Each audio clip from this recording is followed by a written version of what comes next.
बात 11वीं सदी की है। राजा प्रसेनजीत ने बहराइच के राज्य की स्थापना कर ली थी। ये एक संपन्न राज्य था। अवध गजेटियर के अनुसार बहराइच के महाराजा प्रसेनजीत के घर 990 ईस्वी के माघ माह की बसंत पंचमी के दिन एक पुत्र ने जन्म लिया। पिता ने पुत्र का नाम सुहेल देव रखा। आगे चलकर महाराजा सुहेल देव ने अपने साम्राज्य का विस्तार पूर्व में गोरखपुर और पश्चिम में सीतापुर तक किया।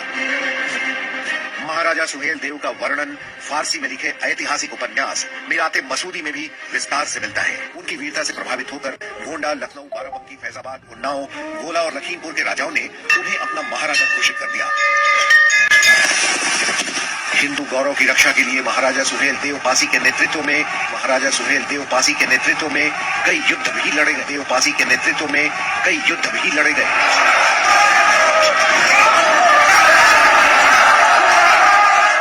बहराइच के लिए गौरव का विषय थे और बहराइच जनपद दो लोगों के लिए जाना जाता है। एक तो महाराजा चलारी नरेश बलभद्र सिंह जिन्होंने अंग्रेजों से लुआ लिया, और दूसरे महाराजा सुहेल देव जिन्होंने मुस्लिम आक्रांताओं से बहुत बहादुरी के साथ लड़ाई लड़ी। सुहेल देव की वीरता की कहानी का सबसे महत्वपूर्ण हिस्सा शुरू होता है जब महमूद गजनवी भारत की विरासत और खजाने को लूटकर वापस जा चुका था। महमूद गजनवी मध्य अफगानिस्तान में केंद्रित तुर्क मूल का गजनवी वंश का शासक था।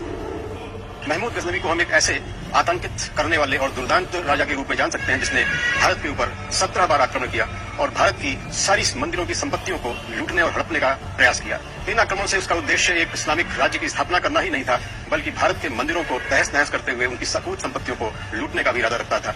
1026 में काठियावाड़ में सोमनाथ मंदिर को लूटने वाला यही महमूद गजनवी था।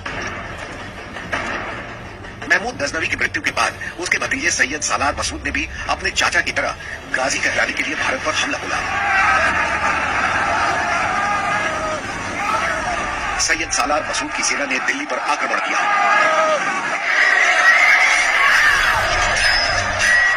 दिल्ली की तरफ से लड़ाई करते हुए कन्नौज इत्यादि को फतेह करता हुआ बाराबंकी में जो सप्तऋषि आश्रम है, जिसको बाद में अपभ्रंश होकर के सदरिक हुआ, वहां आक्रमण किया और सब जगह आक्रमण के साथ लूटपाट। और दूसरा इसका उद्देश्य था या तो मुस्लिम धर्म अपनाओ या मरने के लिए तैयार हो जाओ। अब अगले पड़ाव थे हिंदू धर्म के केंद्र अयोध्या और वाराणसी।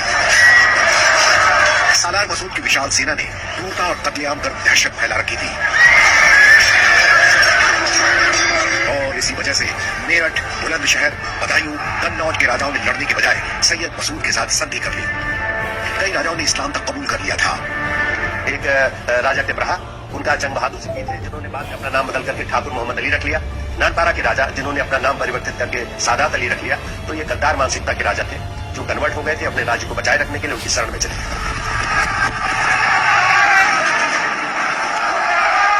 तमाम राज्यों को जीतकर सालार मसूद ने कन्नौज को ही अपना केंद्र बना लिया। यहां से अयोध्या और उसके आसपास के राज्यों को लूटने की योजना बनाने लगा। लेकिन मसूद के इरादों की खबर महाराजा सुहेल देव पासी को उनके गुप्तचरों ने पहले ही दे दी थी। अब यहाँ पर प्रश्न यह उठता है कि सैयद सालार मसूद ने सुहेल देव पर आक्रमण क्यों किया? बहराइच में उसके आने का क्या उद्देश्य था और वो किस प्रकार बहराइच को विजित करते हुए अयोध्या पर आने की इच्छा रखता था? इस कहानी को जानना नितांत आवश्यक है, जिससे कि हम ये जान सकें कि सुहेल देव ने अपनी वीरता का परिचय किस प्रकार। तमाम राज्यों को जीतकर सालार मसूद ने कन्नौज को ही अपना केंद्र बना लिया। यहां से अयोध्या और उसके आसपास के राज्यों को लूटने की योजना बनाने लगा। लेकिन मसूद के इरादों की खबर महाराजा सुहेल देव पासी को उनके गुप्तचरों ने पहले ही दे दी थी। अब यहाँ पर प्रश्न यह उठता है कि सैयद सालार मसूद ने सुहेल देव पर आक्रमण क्यों किया?